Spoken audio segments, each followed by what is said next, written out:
nalowooza tugenda kukola tutya ekintu kino nga Blu3 nendowooza nti nyiza okutuukirira omuntu anasobola okunyangwira. So omwami Baguma Francis or the maestros abadde musaale nnyo mu kintu kino. He bought the idea. Let's first with the introduction. Lwali yani Lwali mu industry akolanga ki? Lwali mu industry oliki? Ekisooka mu industry ya music nimira mu biti bya mirundi ebiri. Ndi muyimbi by talent, and I've done backups for quite a number of legendary artists.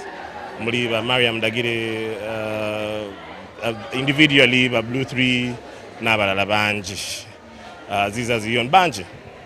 Then but ever nkikolera mu background sitera nnyo kujja awo kinyumira nnyo nga ndi eyo. Yeah, so music industry then nyambaziza nnyo ba artist. Yes, being a fashion designer and stylist, nyambaziza ba artist bangi bwe mutandika okumenya amannya si nyinza obutabamalayo abamu baafa. Yeah, naye nga okusima kwange konna kugenda eri omuntu eyantendeka Brenda na Nyonjo. Ate naye yansanga nnyimba nagamba omwana ono alina ekitone, nansitula nandera nanjigiriza fashion nenga initially nali muki muyimbi. Boddayo n'olaba footage wa the next Uganda music icon wa Mariam Ndagire mu mwaka 2010 nali mu kubawanguzi ba season yasooka. Yes, naliko ne mu rated Coca-Cola rated next. Yeah, season yasookera Daniel Kawesa gye yawangula. Yes. Okay, fast forward.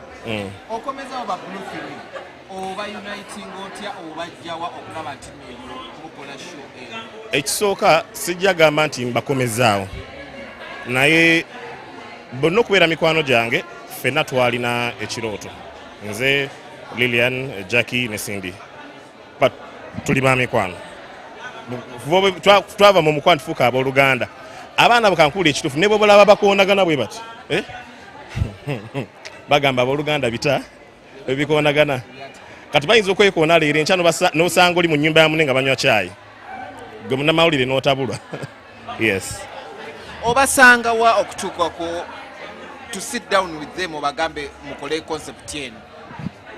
Well, buli omu meetinga individually mu time ye, but lwali olwo ne tugamba omanyi kiteekeko amaanyi kino, ne tugenda twatandika ku meeting. We usually have meetings, to meeting and tuli ekyemisana ne tunywa ne twogera ku bintu ng'abantu ba bulijjo, naye ng'ekirooto kyatandika ndowooza njigenda mu myaka Jackie amaze emyaka kinga avudde mu rehab. Okuva Jackie bwe yava mu rehab ne tutandika okukirowoozaako.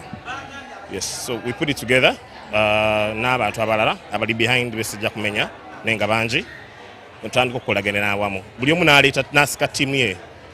Cindy ne management ye bakoze omulimu gw'amaanyi, Lilian ne management ye a very good job, Jackie ne management ye, naye nga nze ndi mutabaganya ate ndi muwa bonna bali baganda bange.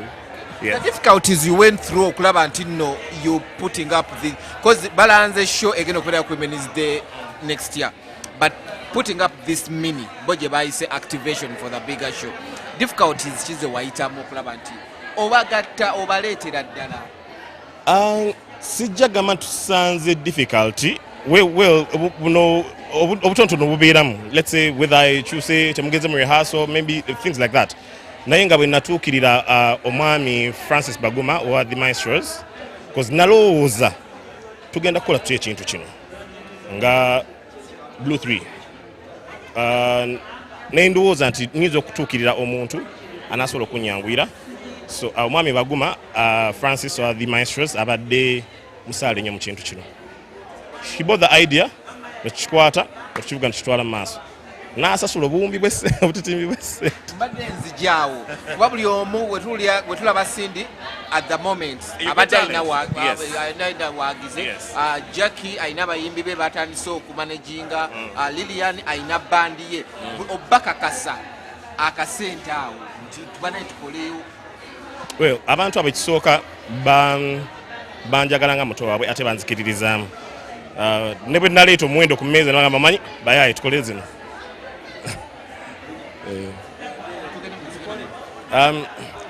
Baddeemu abo tebaagaana. Bayita baddeemu. Tebaagaana. Ne bagamba yiga oli waffe tukole. Tugenda mu maaso ne tusayininga contracts n'otandika okukivuga. Yes. Duration ebadde ya bbanga ki? Amazima bwe mbagamba mujja kwewuunya. Aziza Zion yalidde wano. Ku show ya Aziza Zion. Eya Serena eyaddako yali wano. Twakyogerako ne Mwami Baguma kwolwo namugamba nakyenyaga okugamba. Bwe twajja wano ku show nze Jackie Lilian bwe twajja wano ku show ya Aziza Zion just recently wiki nga 2 emabega. Tutegekedde omanyi omuntu waba ali talented teetaaga nnyo okusiiga bizigo. Abasatu abo balaba. Baka. Yeah. Take us through the show gye bagambye. Weeks 2, I should say, yeah. Take us through the show egenda okubeerawo ku Women's Day. Bwe naleeta Chopango yomba. Yinza okuleeta ennyonyi mu Serena. But well, abakyala abo ekisooka besides being talented, bantu balamu balina empisa, so I believe they're going to deliver their very best. Their very, very best. Yes. You're organizing this as their last show, saying goodbye to their fans, oba tugenda kufunayo new music okuva gye bali? Ekyo siyinza kukyogerako ba kukisala kuba sinze Katonda. Tumanya Mukama byaleeta mu maaso awo, but I believe there is so much more. Kiringa bw'olaba nti abantu bagenda banoonya Destiny's Child, abantu bagenda banoonya UB40, abantu bagenda banoonya Westlife, n'ebintu ebiringa ebyo.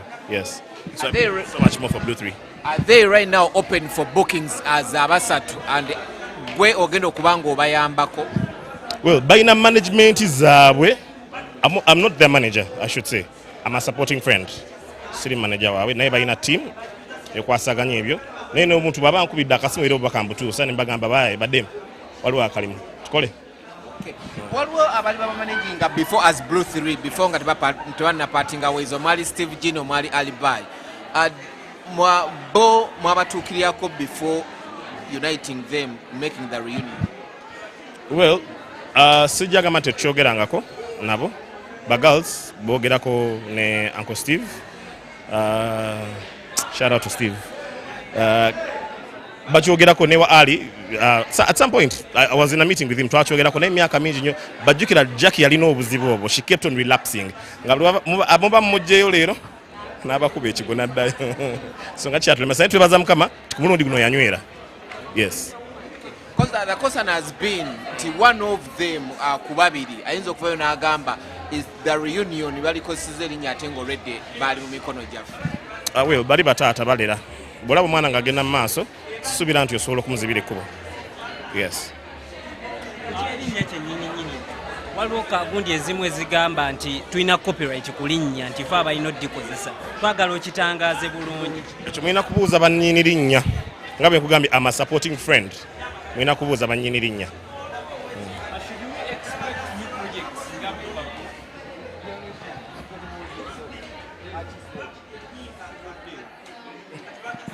Wanchi, I'm fine. How are you? Navudde. Nabi wait.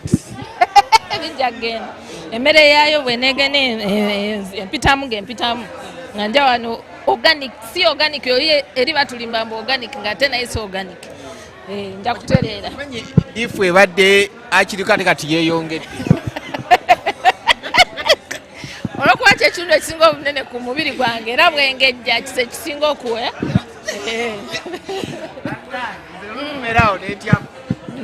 What is stylist to about Blu3 before they party?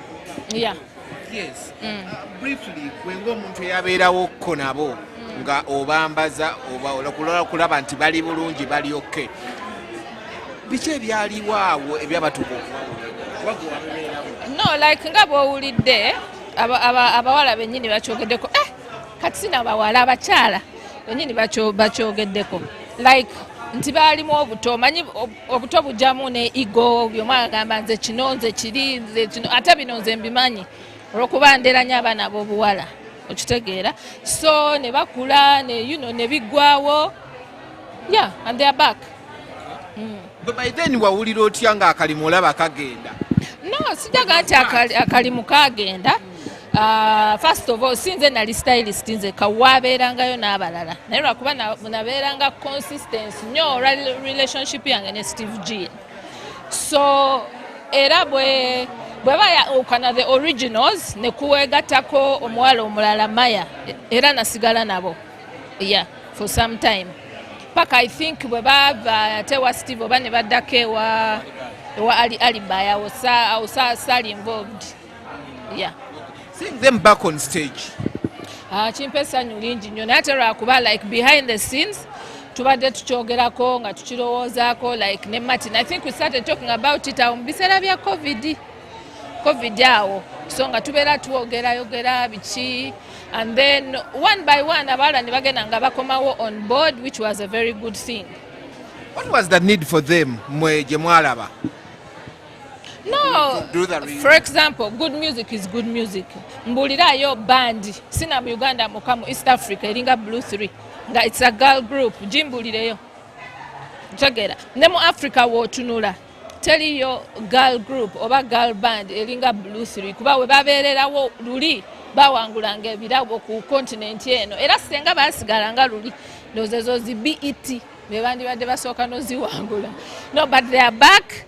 And then I am very sure that this is not the last time waliyo concert mu March, but after that they will continue working together on their solo projects, but they will continue, working together as Blu3.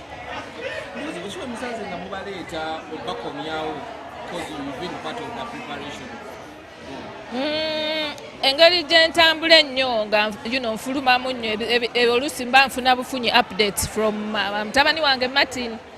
Yeah, naye nga tewabaddeewo nnyo actually issues because before even Martin as friends, I think that's why tekyalina kikalubu nnyo ogamba nti no banaye tukole kino ekintu. It was not that hard because balinga boogera nga beekeberako nga they chat once in a while. It might not be as often, yeah, but they were still sisters. Show nga tugenze ku show ogirabye otya ki ekisinza okunyumira kiki obadde osuubira kyotafunye kiki weesunga mu March? Sina kye mbadde nsuubira kyesifunye. Actually nsigaddemu akakunkuna nga ninga nange outsider mbaddemu akakunkuna, then it brought back memories. Kati nga bw'olaba strong woman nojjukira twaputinga tutya costumes together, preparations zaaliwo like a week prior to shooting that video, so it just brought back memories and the voices. That is what music should be about. That's nze ng'omuntu alinako grooming y'okuyimba mu band. That is what real music is about. Their vocals, everyone is so strong. So I got emotional at one point. Then I was so happy to see the crowd. Basigadde bakyagala bavuddeko ku stage so balangiridde date ya concert. The audience was very, very, very excited. But of course this was something intimate. Ne mulinde ekijja mu March Women's Day mu Kirinde. Ate music kati mungi nnyo waliwo wa Blu3, then waliwo waabwe nga solo artists. Batusampolinzeko awo buli omu n'atusampolingayo oluyimba lwe nga solo artist, so kijja kuba kyakabi nnyo.